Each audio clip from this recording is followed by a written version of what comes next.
ನಮಸ್ಕಾರ ವೀಕ್ಷಕರೇ, the federal ಕರ್ನಾಟಕದ ಕರ್ನಾಟಕ ಕನ್ನಡಿ ಕಾರ್ಯಕ್ರಮಕ್ಕೆ ಸ್ವಾಗತ. ನಾನು ಪೂರ್ಣಿಮಾ ಪರ್ಣಂಕಿಲ. ರಾಜ್ಯದಲ್ಲಿ ಇಂದು ನಡೆದ ಪ್ರಮುಖ 3 ಸುದ್ದಿಗಳ ವಿಶ್ಲೇಷಣೆ ಈ ಕಾರ್ಯಕ್ರಮದ ವಿಶೇಷ. ಇವತ್ತು ಕೆಪಿಎಸ್ಸಿ ನೇಮಕಾತಿ ಹಗರಣ, 21 ಕಡೆ ಇಡಿ ಬೃಹತ್ ದಾಳಿ ಹಾಗೂ ಹಾನೂರು ಗುಂಡಿನ ದಾಳಿ, ತಮಿಳುನಾಡು ನಾಯಕರ ಮಧ್ಯಪ್ರವೇಶಕ್ಕೆ ಕರ್ನಾಟಕ ತಿರುಗೇಟು ಹಾಗೂ ಮೇಕೆದಾಟು ಡಿಪಿಆರ್ ಮತ್ತೆ ಕೇಂದ್ರಕ್ಕೆ ಯೋಜನೆಗೆ ಸಿಗುತ್ತಾ ಅನುಮೋದನೆ.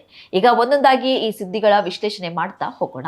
ಇದೀಗ ಮೊದಲನೇ ಸುದ್ದಿ, ಕರ್ನಾಟಕ ಲೋಕಸೇವಾ ಆಯೋಗದ ನೇಮಕಾತಿ ಹಗರಣ ಪ್ರಕರಣ ಇದೀಗ ಮತ್ತೊಂದು ಮಹತ್ವದ ತಿರು ಪಡೆದುಕೊಂಡಿದೆ. ಪಶು ವೈದ್ಯಾಧಿಕಾರಿಗಳ ನೇಮಕಾತಿಯಲ್ಲಿ ನಡೆದಿದೆ ಎನ್ನಲಾದ ಕೋಟ್ಯಾಂತರ ರೂಪಾಯಿ ಅಕ್ರಮ ಮತ್ತು ಭ್ರಷ್ಟಾಚಾರ ಆರೋಪಗಳ ಬೆನ್ನಲ್ಲೇ ಜಾರಿ ನಿರ್ದೇಶನಾಲಯ ಬೃಹತ್ ಶೋಧ ಕಾರ್ಯಾಚರಣೆ ನಡೆಸಿದೆ.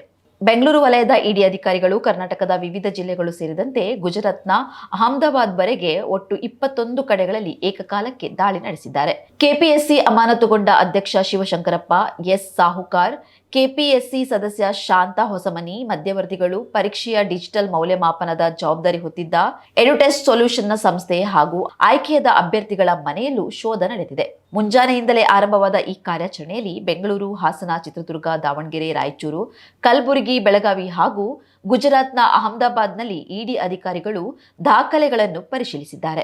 ಶಿವಶಂಕರಪ್ಪ ಸಾಹುಕರ್ ಅವರ ಬೆಂಗಳೂರು ಮತ್ತು ಕಲಬುರಗಿ ನಿವಾಸದಲ್ಲೂ ಶೋಧ ನಡೆದಿದೆ. ಬೆಂಗಳೂರಿನ ಹೊಯ್ಸಳ ಡ್ರೀಮ್ಸ್ ಅಪಾರ್ಟ್ಮೆಂಟ್ನಲ್ಲಿರುವ ಅವರ ಫ್ಲಾಟ್ ನಂಬರ್ 304ರಲ್ಲೂ ಅಧಿಕಾರಿಗಳು ಪರಿಶೀಲನೆ ನಡೆಸಿದ್ದಾರೆ. ಸಿಆರ್ಪಿಎಫ್ ಭದ್ರತೆಯೊಂದಿಗೆ ಕೆಪಿಎಸ್ ಕಚೇರಿಗೂ ತೆರಳಿದ ಇಡಿ ಅಧಿಕಾರಿಗಳು ಹಲವು ದಾಖಲೆಗಳನ್ನು ಪರಿಶೀಲಿಸಿದ್ದಾರೆ. ಈ ಪ್ರಕರಣದಲ್ಲಿ ಅಕ್ರಮ ಹಣ ವರ್ಗಾವಣೆ ನಡೆದಿರುವ ಆರೋಪದ ಹಿನ್ನೆಲೆಯಲ್ಲಿ ಇಡಿ ತನಿಖೆ ನಡೆಸುತ್ತಿದೆ. ಹಗರಣದ ಮೂಲಕ ಸಂಗ್ರಹಿಸಲಾಗಿದೆ ಎನ್ನಲಾದ ಹಣವನ್ನು ಹವಾಲಾ ಮೂಲಕ ವರ್ಗಾವಣೆ ಮಾಡಲಾಗಿದೆಯೇ, ಬೇರೆ ಕಡೆ ಹೂಡಿಕೆ ಮಾಡಲಾಗಿದೆಯೇ ಅಥವಾ ವಿದೇಶಕ್ಕೆ ಸಾಗಿಸಲಾಗಿದೆ ಎಂಬ ಆಯಾಮಗಳಲ್ಲೂ ತನಿಖೆ ಮುಂದುವರೆದಿದೆ. ಇನ್ನು ಈ ಹಗರಣದ ಕೇಂದ್ರ ಬಿಂದುವಾಗಿರುವುದು ಪರೀಕ್ಷಾ ಪ್ರಕ್ರಿಯೆಯಲ್ಲಿನ ಅಕ್ರಮಗಳ ಆರೋಪ. ಪ್ರಶ್ನೆ ಪತ್ರಿಕೆ ಸೋರಿಕೆ, ಡಿಜಿಟಲ್ ಮೌಲ್ಯಮಾಪನದಲ್ಲಿ ಅಕ್ರಮ, OMR ಉತ್ತರ ಪತ್ರಿಕೆಗಳ ತಿರುಚುವಿಕೆ ಸೇರಿದಂತೆ ಹಲವು ಗಂಭೀರ ಆರೋಪಗಳು ಕೇಳಿಬಂದಿವೆ. ಪರೀಕ್ಷೆಯ ಡಿಜಿಟಲ್ ಮೌಲ್ಯಮಾಪನದ ಜವಾಬ್ದಾರಿ ಹೊತ್ತಿದ್ದ ಎಡುಟೆಸ್ಟ್ ಸೊಲ್ಯೂಷನ್ ಸಂಸ್ಥೆಯ ಮೇಲಿನ ಇಡಿ ದಾಳಿ ಕೂಡ ಇದೇ ಕಾರಣಕ್ಕೆ ಮಹತ್ವ ಪಡೆದುಕೊಂಡಿದೆ. ತಾಂತ್ರಿಕವಾಗಿ ಮೌಲ್ಯಮಾಪನ ಪ್ರಕ್ರಿಯೆಯಲ್ಲಿ ಯಾವುದೇ ರೀತಿಯ ತಿರುಚುವಿಕೆ ನಡೆದಿದೆ ಎಂಬುದನ್ನು ಅಧಿಕಾರಿಗಳು ಪರಿಶೀಲಿಸುತ್ತಿದ್ದಾರೆ. ಮತ್ತೊಂದೆಡೆ ಅಭ್ಯರ್ಥಿಗಳಿಗೆ ಕರೆ ಮಾಡಿ ಆಯ್ಕೆ ಖಚಿತಪಡಿಸುವುದಾಗಿ ಹೇಳಿ 70 ರಿಂದ 80 ಲಕ್ಷ ರೂಪಾಯಿವರೆಗೆ ಹಣಕ್ಕೆ ಬೇಡಿಕೆ ಇಟ್ಟಿದ್ದರು ಎಂಬ ಆರೋಪವು ಪ್ರಕರಣದಲ್ಲಿದೆ. ಈ ಸಂಬಂಧ ದೂರುದಾರರು ಸಲ್ಲಿಸಿರುವ ಆಡಿಯೋ ಸಂಭಾಷಣೆಗಳು ತನಿಖೆಗೆ ಪ್ರಮುಖ ಸಾಕ್ಷ್ಯವಾಗಿದೆ ಎನ್ನಲಾಗಿದೆ. ಕೆಪಿಎಸ್ಸಿಯ ಉನ್ನತ ಹುದ್ದೆಯಲ್ಲಿರುವವರ ಕುಟುಂಬದ ಸದಸ್ಯರನ್ನೇ ನೇಮಕಾತಿ ಪ್ರಕ್ರಿಯೆಯಲ್ಲಿ ಅಕ್ರಮವಾಗಿ ಸೇರಿಸಿಕೊಳ್ಳಲು ಪ್ರಯತ್ನಿಸಲಾಗಿದೆ ಎಂಬ ಆರೋಪವು ಕೇಳಿಬಂದಿದೆ. 2021ರಲ್ಲಿ ಕೆಪಿಎಸ್ಸಿ ಅಧ್ಯಕ್ಷರಾಗಿ ನೇಮಕಗೊಂಡಿದ್ದ ಶಿವಶಂಕರಪ್ಪ ಸಾಹುಕಾರ್ ವಿರುದ್ಧವೂ ಗಂಭೀರ ಆರೋಪಗಳು ಕೇಳಿಬಂದಿದ್ದು, ಈ ಹಿನ್ನೆಲೆಯಲ್ಲಿ ಅವರನ್ನು ರಾಜ್ಯಪಾಲರು ಅಮಾನತುಗೊಳಿಸಿದ್ರು. ಈ ಪ್ರಕರಣಕ್ಕೆ ಸಂಬಂಧಿಸಿದಂತೆ ಈಗಾಗಲೇ ವಿಧಾನಸೌಧ ಪೊಲೀಸ್ ಠಾಣೆಯಲ್ಲಿ 4 ಎಫ್ಐಆರ್ಗಳು ದಾಖಲಾಗಿವೆ. ರಾಜ್ಯ ಸರ್ಕಾರ ಸಿಐಡಿ ತನಿಖೆಗೂ ಆದೇಶಿಸಿದೆ. ಇದೀಗ ಅಕ್ರಮ ಹಣ ವರ್ಗಾವಣೆ ತಡೆ ಕಾಯ್ದೆಯಡಿ ಇಡಿ ತನಿಖೆ ಆರಂಭಿಸಿರುವುದು ಪ್ರಕರಣಕ್ಕೆ ಮತ್ತಷ್ಟು ಮಹತ್ವ ತಂದಿದೆ. ಇಡಿ ಶೋಧದ ವೇಳೆ ಎಲೆಕ್ಟ್ರಾನಿಕ್ ದಾಖಲೆಗಳು, ಬ್ಯಾಂಕ್ ವಹಿವಾಟಿನ ವಿವರಗಳು ಹಾಗೂ ಡಿಜಿಟಲ್ ಪರೀಕ್ಷಾ ದತ್ತಾಂಶ ಸೇರಿದಂತೆ ಹಲವು ದಾಖಲೆಗಳನ್ನು ವಶಕ್ಕೆ ಪಡೆಯಲಾಗಿದೆ ಎಂದು ಮೂಲಗಳು ತಿಳಿಸಿವೆ. ಇಡಿ ದಾಳಿ ರಾಜಕೀಯ ವಲಯದಲ್ಲೂ ಭಾರಿ ಚರ್ಚೆಗೆ ಕಾರಣವಾಗಿದೆ. ಪ್ರತಿಪಕ್ಷ ಬಿಜೆಪಿ ಪ್ರಕರಣವನ್ನು ಸಿಬಿಐ ತನಿಖೆಗೆ ವಹಿಸುವಂತೆ ಒತ್ತಾಯಿಸಿದೆ. ಬಿಜೆಪಿ ರಾಜ್ಯಾಧ್ಯಕ್ಷ ಬಿವೈ ವಿಜಯೇಂದ್ರ ಸೇರಿದಂತೆ ಪಕ್ಷದ ನಾಯಕರು ಪ್ರಕರಣದಲ್ಲಿ ತಪ್ಪಿತಸ್ಥರು ಯಾರೇ ಆಗಿದ್ರೂ ಅವರ ವಿರುದ್ಧ ಕಠಿಣ ಕಾನೂನು ಕ್ರಮ ಕೈಗೊಳ್ಳಬೇಕು ಎಂದು ಆಗ್ರಹಿಸಿದ್ದಾರೆ. ಯಾವ ಸರ್ಕಾರದಲ್ಲಿ ಅವರು ಅಪಾಯಿಂಟ್ ಆಗಿದ್ದಾರೆ ಅನ್ನೋದು ಮುಖ್ಯ ಅಲ್ಲ. ಯಾವುದೇ ಸರ್ಕಾರದಲ್ಲಿ ಅಪಾಯಿಂಟ್ಮೆಂಟ್ ಆಗಿದ್ರು ಕೂಡ ಕೆಪಿಎಸ್ಸಿ ಚೇರ್ಮನ್ ಇರ್ಬೋದು, ಸದಸ್ಯರಿರ್ಬೋದು, ನಿಷ್ಪಕ್ಷವಾಗಿರ್ತಕ್ಕಂಥ ತನಿಖೆ ಆಗಲೇಬೇಕಾಗ್ತದೆ. ಹಾಗಾಗಿ ಮಾನ್ಯ ಮುಖ್ಯಮಂತ್ರಿಗಳ ಮತ್ತೊಮ್ಮೆ ಆಗ್ರಹ ಪಡಿಸ್ತೇನೆ, ಇದನ್ನ ಸಿಬಿಐ ತನಿಖೆಗೆ ಆದೇಶವನ್ನು ಮಾಡಿ ಸರಿಯಾದ ರೀತಿ ತನಿಖೆನೂ ಕೂಡ ಆಗಲಿ. He was appointed by someone else. It doesn't give any permission for Congress government to do corruption in the KPSC. We had debated in length about KPSC and corruption on KPSC long back. On the floor of the assembly, number of days were spent on that. In spite of that, Siddaramaiah or Mr. D.K. Shivkumar or the Congress government have not taken any action on these members, KPSC members. ಹಣ ಪಡ್ಕೊಂಡು ಭ್ರಷ್ಟಾಚಾರ ಮಾಡಿಕೊಂಡು ಏನೊಂದು ನೇಮಕಾತಿಗಳಾಗ್ತಿತ್ತೋ ಈ ದಿಕ್ಕಿನಲ್ಲಿ ಇವತ್ತೇನು ಇಡೀ ride ಆಗಿದೆಯೋ ಒಳ್ಳೆ ಬೆಳವಣಿಗೆ, ಒಳ್ಳೇದು. ಭ್ರಷ್ಟಾಚಾರ ನಿರ್ಮೂಲನೆ ಆಗಬೇಕು, ಒಂದು ಪಾರದರ್ಶಕವಾಗಿ ನೇಮಕಾತಿಗಳಾಗಬೇಕು, ಭ್ರಷ್ಟಾಚಾರ ರಹಿತವಾಗಿರಬೇಕು, ಸ್ವಜನ ಪಕ್ಷಪಾತದಿಂದ ದೂರ ಇರಬೇಕು, ಮೆರಿಟ್ ಆಧಾರಿತವಾಗಿ ನೇಮಕಾತಿ ಆಗುವಂತದ್ದಾಗಬೇಕು. ಇದಾಗಲಿಕ್ಕೆ ಈ ರೀತಿ ಸತತವಾಗಿ ಈ ಸ್ವಚ್ಛಗೊಳಿಸುವಂತ ಶ್ರಮ ವಹಿಸುವಂಥದ್ದು, ತನಿಖೆ ಆಗುವಂಥದ್ದು, ಇಡಿ ಈ ರೀತಿ ಎಲ್ಲ ಸತತವಾಗಿ ನಡೀಬೇಕು. ಒಟ್ಟಿನಲ್ಲಿ ಕೆಪಿಎಸ್ಸಿ ನೇಮಕಾತಿ ಹಗರಣ ಇದೀಗ ಕೇವಲ ನೇಮಕಾತಿ ಅಕ್ರಮದ ಪ್ರಕರಣವಾಗಿ ಉಳಿದಿಲ್ಲ. ಕೋಟ್ಯಾಂತರ ರೂಪಾಯಿ ಹಣದ ವಹಿವಾಟು, ಮಧ್ಯವರ್ತಿಗಳ ಪಾತ್ರ, ಪರೀಕ್ಷಾ ಪ್ರಕ್ರಿಯೆಯಲ್ಲಿನ ಅಕ್ರಮ ಹಾಗೂ ಅಕ್ರಮ ಹಣ ವರ್ಗಾವಣೆಯ ಆರೋಪಗಳ ತನಿಖೆಯನ್ನು ಒಂದೇ ಸಂದರ್ಭದಲ್ಲಿ ನಡೆಸುತ್ತಿದೆ.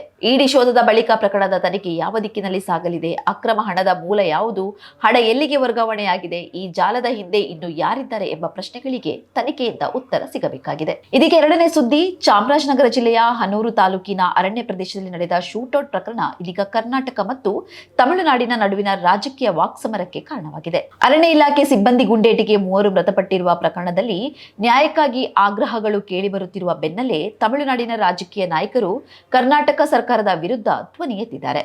ಮೃತರ ಕುಟುಂಬಕ್ಕೆ ಸಾಂತ್ವನ ಹೇಳಲು ತಮಿಳುನಾಡಿನ ಮಾಜಿ ಶಾಸಕರ ತಂಡ ಹನೂರು ತಾಲೂಕಿನ ತೋಮಿಯರ್ ಪಾಳ್ಯಕ್ಕೆ ಭೇಟಿ ನೀಡಿದ್ದು ಅಲ್ಲಿನ ಚರ್ಚ್ನಲ್ಲಿ ಸಭೆಯನ್ನು ನಡೆಸಿದೆ.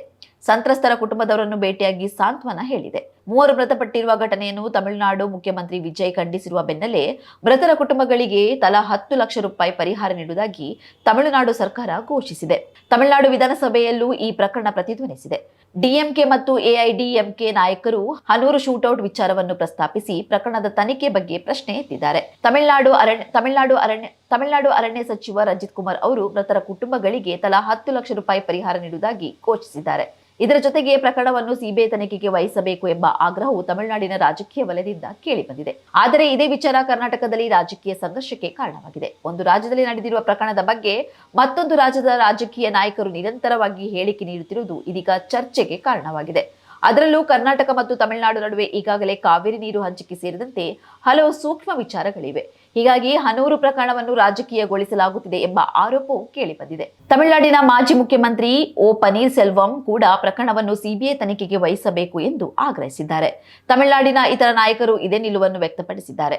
ತಮಿಳುನಾಡಿನ ನಾಯಕರು ಪ್ರಕರಣದ ಬಗ್ಗೆ ಧ್ವನಿ ಎತ್ತುತ್ತಿರುವುದಕ್ಕೆ ಕರ್ನಾಟಕ ಸರ್ಕಾರ ತೀವ್ರ ಆಕ್ಷೇಪ ವ್ಯಕ್ತಪಡಿಸಿದೆ. ಮುಖ್ಯಮಂತ್ರಿ ಡಿಕೆ ಶಿವಕುಮಾರ್ ಅವರು ತಮಿಳುನಾಡಿನ ನಾಯಕರ ಹೇಳಿಕೆಗಳಿಗೆ ತಿರುಗೇಟು ನೀಡಿದ್ದು ಕರ್ನಾಟಕದ ವಿಚಾರದಲ್ಲಿ ಅನಗತ್ಯವಾಗಿ ಮಧ್ಯಪ್ರವೇಶಿಸಬಾರದು ಎಂಬ ಸಂದೇಶ ನೀಡಿದ್ದಾರೆ. No state should interfere with any state's administration. Pannir Selvam or anyone should have the basic culture. I can't involve in any of the Tamil Nadu law and order problem. Own states have own problem. They should also know that we know how to protect our state. Let they do their job, we will do our job. I don't want to interfere with their administration. We have to protect our whatever the sanctity is there of our state. ಅರಣ್ಯ ಸಚಿವ ರಾಮಲಿಂಗಾರೆಡ್ಡಿ ಅವರು ಕೂಡ ಇದೇ ನಿಲುವನ್ನು ವ್ಯಕ್ತಪಡಿಸಿದ್ದಾರೆ. This is our matter. They may be Tamilians or any community, any religion.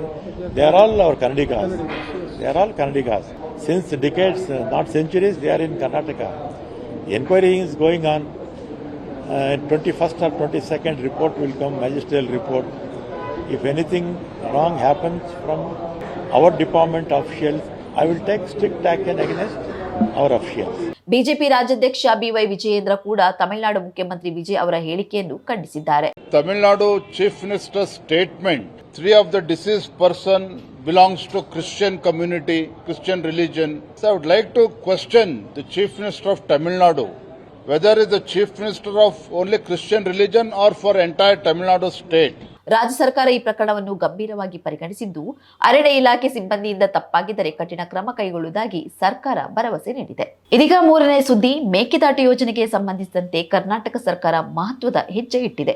ಕೇಂದ್ರ ಜಲ ಆಯೋಗ ವಾಪಸ್ ಕಳುಹಿಸಿದ್ದ ವಿಸ್ತೃತ ಯೋಜನಾ ವರದಿಯನ್ನು ರಾಜ್ಯ ಸರ್ಕಾರ ಪರಿಷ್ಕರಿಸಿ ಮತ್ತೊಮ್ಮೆ ಕೇಂದ್ರಕ್ಕೆ ಸಲ್ಲಿಸಿದೆ. ಕೇಂದ್ರ ಜಲ ಆಯೋಗ ಎತ್ತಿದ್ದ ಆಕ್ಷೇಪಣೆಗಳನ್ನು ಸರಿಪಡಿಸಿ ಹೊಸ ಡಿಪಿಆರ್ ಸಿದ್ಧಪಡಿಸಲಾಗಿದೆ ಎಂದು ಸರ್ಕಾರದ ಮೂಲಗಳು ತಿಳಿಸಿವೆ. ಮುಖ್ಯವಾಗಿ ನೀರಿನ ಬಳಕೆಯ ಪ್ರಮಾಣಕ್ಕೆ ಸಂಬಂಧಿಸಿದ ಆಕ್ಷೇಪಣೆಯನ್ನು ಸರಿಪಡಿಸಲಾಗಿದೆ. ಹಿಂದಿನ ಪರಿಷ್ಕೃತ ವರದಿಯಲ್ಲಿ 4.75 ಟಿಎಂಸಿ ಬದಲಿಗೆ 6.95 ಟಿಎಂಸಿ ನೀರಿನ ಬಳಕೆಯನ್ನು ಉಲ್ಲೇಖಿಸಲಾಗಿತ್ತು. ಇದು 2018ರ ಸುಪ್ರೀಂ ಕೋರ್ಟ್ ತೀರ್ಪಿನಲ್ಲಿ ನಿಗದಿಪಡಿಸಿರುವ ಮಿತಿಯನ್ನು ಮೀರಿದೆ ಎಂಬುದು ಕೇಂದ್ರ ಜಲ ಆಯೋಗದ ಪ್ರಮುಖ ಆಕ್ಷೇಪವಾಗಿತ್ತು. ಹೀಗಾಗಿ ಇದೀಗ ಸಲ್ಲಿಸಿರುವ ಹೊಸ ಡಿಪಿಆರ್ನಲ್ಲಿ ನೀರಿನ ಬಳಕೆಯನ್ನು ಮತ್ತೆ ಮೂಲ ಅನುಮೋದನೆಯಲ್ಲಿ 4.75 ಟಿಎಂಸಿ ಮಿತಿಗೆ ಸೀಮಿತಗೊಳಿಸಲಾಗಿದೆ. ಕೇಂದ್ರ ಜಲ ಆಯೋಗ ಎತ್ತಿದ್ದ ಮತ್ತೊಂದು ಪ್ರಮುಖ ಪ್ರಶ್ನೆ ಬೆಂಗಳೂರಿನ ನೀರಿನ ಬೇಡಿಕೆಗೆ ಸಂಬಂಧಿಸಿದ್ದು. ಯೋಜನೆಯ ಡಿಆರ್ಪಿಯಲ್ಲಿ ಬಳಸಲಾಗಿದ್ದ ಕೆಲವು ಅಂಕಿಅಂಶಗಳು ಹಳೆಯದಾಗಿದ್ದು 1990ರ ಕಾಲಘಟ್ಟದ ಮಾಹಿತಿಯನ್ನು ಆಧರಿಸಿವೆ ಎಂಬ ಆಕ್ಷೇಪ ವ್ಯಕ್ತವಾಗಿತ್ತು. ಕಳೆದ 3 ದಶಕಗಳಲ್ಲಿ ಬೆಂಗಳೂರಿನ ಜನಸಂಖ್ಯೆ ಮತ್ತು ನೀರಿನ ಬೇಡಿಕೆಯಲ್ಲಿ ಭಾರಿ ಬದಲಾವಣೆಯಾಗಿವೆ. ಹೀಗಾಗಿ 2026ರ ವಾಸ್ತವಿಕ ಪರಿಸ್ಥಿತಿಯನ್ನು ಪರಿಗಣಿಸಿ ನೀರಿನ ಬೇಡಿಕೆಯ ಅಂಕಿಅಂಶಗಳನ್ನು ಪರಿಷ್ಕರಿಸಲಾಗಿದೆ ಎಂದು ತಿಳಿದು ಬಂದಿದೆ. ಮೇಕೆದಾಟು ಯೋಜನೆ ಕೇವಲ ಅಣೆಕಟ್ಟು ಅಥವಾ ಜಲಾಶಯ ನಿರ್ಮಾಣದ ಯೋಜನೆಯಲ್ಲ, ಬೆಂಗಳೂರು ಮತ್ತು ಸುತ್ತಮುತ್ತಲಿನ ಪ್ರದೇಶಗಳ ಭವಿಷ್ಯದ ಕುಡಿಯುವ ನೀರಿನ ಅಗತ್ಯವನ್ನು ಪೂರೈಸುವ ಉದ್ದೇಶ ಹೊಂದಿರುವ ಯೋಜನೆಯಾಗಿದೆ. 2018ರಲ್ಲಿ ಕರ್ನಾಟಕ ಸರ್ಕಾರ ಯೋಜನೆಗೆ ಸಂಬಂಧಿಸಿದ ಪ್ರಸ್ತಾಪನೆ ಮುಂದಿಟ್ಟಿತ್ತು. ಬೆಂಗಳೂರು ನಗರಕ್ಕೆ ಹೆಚ್ಚುವರಿ ಕುಡಿಯುವ ನೀರು ಒದಗಿಸುವುದು ಮತ್ತು ನೀರಿನ ಸಂಗ್ರಹ ಸಾಮರ್ಥ್ಯ ಹೆಚ್ಚಿಸುವುದು ಇದರ ಪ್ರಮುಖ ಉದ್ದೇಶ. ಆರಂಭಿಕ ಅಂದಾಜಿನ ಪ್ರಕಾರ ಯೋಜನೆಯ ವೆಚ್ಚ ಸುಮಾರು 9,000 ಕೋಟಿ ರೂಪಾಯಿ ಇತ್ತು. ಆದರೆ ವರ್ಷಗಳ ವಿಳಂಬದಿಂದಾಗಿ ಯೋಜನಾ ವೆಚ್ಚವು ಹೆಚ್ಚಾಗುವ ಸಾಧ್ಯತೆ ಇದೆ. ತಮಿಳುನಾಡಿನ ವಿರೋಧ, ಕರ್ನಾಟಕದ ಕಾನೂನು ಹೋರಾಟ. ಮೇಕೆದಾಟು ಯೋಜನೆಗೆ ತಮಿಳುನಾಡು ಸರ್ಕಾರ ಆರಂಭದಿಂದಲೂ ವಿರೋಧ ವ್ಯಕ್ತಪಡಿಸುತ್ತಿದೆ. ಯೋಜನೆಯಿಂದ ಕಾವೇರಿ ನೀರಿನ ಹರಿವಿನ ಮೇಲೆ ಪರಿಣಾಮ ಬೀಳಬಹುದು ಎಂಬುದು ತಮಿಳುನಾಡಿನ ಪ್ರಮುಖ ವಾದ. ಇದೇ ಹಿನ್ನೆಲೆಯಲ್ಲಿ ಕರ್ನಾಟಕ ಸರ್ಕಾರ ಇದೀಗ ಸುಪ್ರೀಂ ಕೋರ್ಟ್ನ 2018ರ ತೀರ್ಪಿನ ಮಿತಿಗಳನ್ನು ಕಟ್ಟುನಿಟ್ಟಾಗಿ ಪಾಲಿಸಿ ಯೋಜನೆಯನ್ನು ಮುಂದಕ್ಕೆ ತೆಗೆದುಕೊಂಡು ಹೋಗಲು ಪ್ರಯತ್ನಿಸುತ್ತಿದೆ. ಮೇಕೆದಾಟು ವಿಚಾರವಾಗಿ ರಾಜ್ಯಸಭೆಯಲ್ಲಿ ಕೇಂದ್ರ ಜಲಸಂಪನ್ಮೂಲ ಸಚಿವರು 2018ರ ಸುಪ್ರೀಂ ಕೋರ್ಟ್ ತೀರ್ಪನ್ನು ಉಲ್ಲೇಖಿಸಿ, ತೀರ್ಪಿನಲ್ಲಿ ನಿಗದಿಪಡಿಸಿರುವ ಮಿತಿಯೊಳಗೆ ಯೋಜನೆ ಇದ್ದರೆ ನೆರೆಯ ರಾಜ್ಯಗಳಾದ ತಮಿಳುನಾಡು, ಕೇರಳ ಅಥವಾ ಪುದುಚೇರಿಯ ಪೂರ್ವಾನುಮತಿ ಅಗತ್ಯವಿಲ್ಲ ಎಂಬ ಅಭಿಪ್ರಾಯ ವ್ಯಕ್ತಪಡಿಸಿದ್ರು. ಈ ಹೇಳಿಕೆಗೆ ತಮಿಳುನಾಡು ಆಕ್ಷೇಪ ವ್ಯಕ್ತಪಡಿಸಿತ್ತು. ಹೀಗಾಗಿ ಇದೀಗ ಕರ್ನಾಟಕದ ಮುಂದಿರುವ ಪ್ರಮುಖ ಸವಾಲು ಡಿಪಿಆರ್ಗೆ ತಾಂತ್ರಿಕ ಅನುಮೋದನೆ ಪಡೆಯುವುದಷ್ಟೇ ಅಲ್ಲ, ತಮಿಳುನಾಡಿನ ವಿರೋಧವನ್ನು ಕಾನೂನುಬದ್ಧವಾಗಿ ಎದುರಿಸುವುದು ಆಗಿದೆ. ರಾಜ್ಯ ಸರ್ಕಾರ ಮುಂದಿನ ವರ್ಷದ ಆಗಸ್ಟ್ ಒಳಗಾಗಿ ಮೇಕೆದಾಟು ಯೋಜನೆಗೆ ಶಂಕುಸ್ಥಾಪನೆ ನೆರವೇರಿಸುವ ಗುರಿ ಹೊಂದಿದೆ ಎಂದು ಹೇಳಲಾಗುತ್ತಿದೆ. ಆದರೆ ಈ ಗುರಿ ಈಡೇರಬೇಕಾದ್ರೆ ಮೊದಲು ಕೇಂದ್ರ ಜಲ ಆಯೋಗದಿಂದ ಪರಿಷ್ಕೃತ ಡಿಪಿಆರ್ಗೆ ಅನುಮೋದನೆ ಸಿಗಬೇಕು. ನಂತರ ಪರಿಸರ, ಅರಣ್ಯ ಮತ್ತು ಅಂತಾರಾಜ್ಯ ಜಲ ವಿವಾದ ಸೇರಿದಂತೆ ಹಲವು ಹಂತಗಳನ್ನು ದಾಟಬೇಕಾಗುತ್ತದೆ. ಹೀಗಾಗಿ ಮೇಕೆದಾಟು ಯೋಜನೆಯ ಭವಿಷ್ಯ ಈಗ ಮತ್ತೊಮ್ಮೆ ಕೇಂದ್ರದ ಪರಿಶೀಲನೆಯಲ್ಲಿದೆ. ವೀಕ್ಷಕರು, ಇದಿಷ್ಟು ಇವತ್ತಿನ ಕರ್ನಾಟಕ ಕನ್ನಡಿಯ ಪ್ರಮುಖ 3 ಸುದ್ದಿಗಳು. ನಾಳೆ ಮತ್ತೆ ಪ್ರಮುಖ 3 ಸುದ್ದಿಗಳೊಂದಿಗೆ ನಿಮ್ಮನ್ನು ಭೇಟಿಯಾಗ್ತೇನೆ. ನಮಸ್ಕಾರ.